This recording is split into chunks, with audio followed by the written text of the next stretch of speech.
When a viewer suggested I make a video on the Stadiums of Oslo, I said, Norway, mate. And they said, yes, it's in Norway. So here are the Stadiums of Oslo, Norway. We start off with Intility Arena, which is one of the newest sports venues in the city, having opened in 2017. Much like many stadiums in this part of the world, it does have a synthetic turf field, but I really can't hold that against it. Because of Norway's long cold winters, natural grass fields tend to be in poor shape early in the season, and personally I take fake turf over cold hard dirt. Perhaps the most interesting aspect to this stadium is that it's actually shared with a school. And I don't mean the school occasionally uses the field, I mean there's an actual high school located within the main stand. It's a high school in more ways than one. That's just going to make it even harder for students not to just stare out the window during maths class. Next door is a bandy rink that also acts as a concert venue in the summertime. So in a way it remains bandy year round. It's called Vallahoven. The high school is named after it. Next door is Valhall Arena, which is not a basketball or hockey arena, but an indoor football stadium. A venue that comes in handy for pre-season matches in late winter, early spring. It's a pretty simple arched roof construction that is typical of these sorts of stadiums, but it's certainly a cool place to play when it's too cool for school. The stadium with the school, that is. Bislett Stadium. Although there has been a stadium on this site since 1922, it was mostly rebuilt in 2004. The old stadium was known as a speed skating venue primarily. It even hosted speed skating at the 1952 Winter Olympics, as well as bandy, which was a demonstration sport then. The Norwegians topped the medal tally in those games. It had nothing to do with the fact that they were hosting it. It was more to do with the fact that the word Olympics was preceded by winter. The stadium did host Vålerenga, the football club, from 1944 to 1999. And they got rid of the ice in 1988, so it is no doubt a fully fledged football stadium. The design has been shaped by the surrounding streets, leaving it with some unconventional proportions.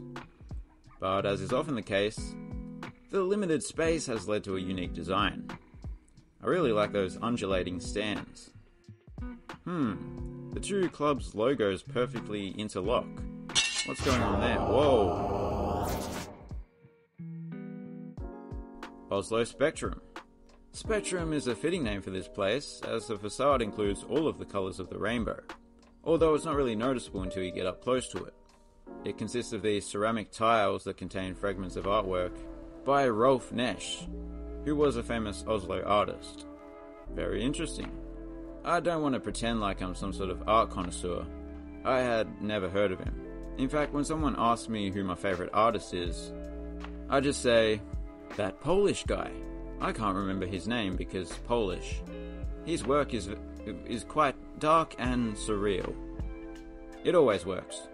Anyway, this arena is mostly known as a venue that hosts cultural events, but it too was once home to Vålerenga, of the ice hockey variety. They clearly aren't struggling for bookings after the hockey team left though. They host 2 events per week on average, some of which require this big-ass movable stand. The arena is set to be renovated over the coming years, and the capacity will be increased by a little over 2,000. Ullevål Stadium. The Norwegian football team doesn't have a purpose-built home like some of their Nordic neighbours do, but this is the de facto national stadium of Norway. It's owned by the Norway Football Federation, and despite clubs having called it home for most of its nearly 100-year history, they are now the sole tenant. I think there's been a bit of beef between some former tenants and the Norway Football Federation in the past. There have been proposals to renovate this place, increase the capacity, give it an artificial turf field, and maybe a retractable roof like the Swedish and Danish national football stadiums have. You might be surprised to hear that the home of the national team is not even close to having the largest capacity of any sports venue in the city. We'll get to that one later on. Jordal Amphi. There was another hockey rink on this site that was built just prior to the 1952 Winter Olympics. That place went by the name Jordal Amphi. Nye means new, hence Nye Jordal Amphi. There, you can now basically speak Norwegian. Anyway, let's go back outside for a second.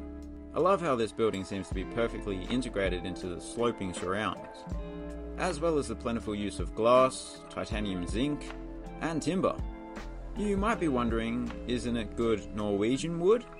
Yes, but if you look around you'll notice there are many chairs. The old Jordal Amphi was known for its steep, intimate seating bowl, and the architects were sure to carry that over to the new arena's design. This is the largest arena in the Eliteserien, the top tier of Norwegian hockey, and seemingly one of the best. Unity Arena. Before the Oslo people watching this inevitably point out that Fornebu is not part of Oslo, it's just over there, come on. Some people in Oslo probably run to Fornebu and back every morning. It's 7 kilometers away from the center of Oslo as the crow flies, so I'm counting it. Anyway, enough justification. This is another indoor football stadium, as you can see. However, unlike the one we saw earlier, this was the permanent full-time home of a professional football club. That's no longer the case, because the club struggled on the field, which had repercussions off the field. They couldn't pay the rent. So after the owner of the venue refused the club's offer to pay the rent in the form of Pokemon cards, they moved back to their old, previous home, now current home. One called Naderud Stadion. It's a humble little ground, in fact it misses the capacity cutoff for this video by a few dozen seats. So this should have been excluded for 2 reasons, but whatever. It is obviously much cheaper to rent, and a cheaper heating bill, that's for sure. But they do have to share it with an athletics club, which means it has an athletics track.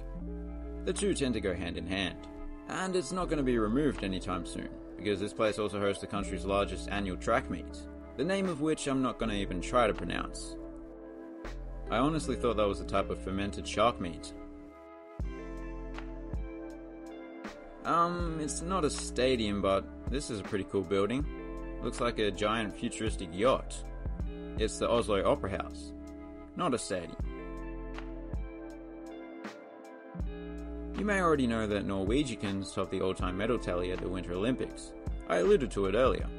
So it's not surprising that there are plenty of ski jumping facilities in the Oslo area, the largest of which is Holmenkollbakken. It can host 70,000 spectators, which also makes it the largest in the world, including Algeria. I can understand the large capacity, because even if you have absolutely no interest in winter sports, the spectacle of seeing someone basically flying down the side of a hill is always going to be worth watching, even though they don't do any backflips. Too risky, they say. It will almost certainly result in death, they say. Whatever. And those were the stadiums and arenas and ski jump facilities and opera house of Oslo. Yeah, Jordal Amphi would have to be my favourite of them all. Wood is good.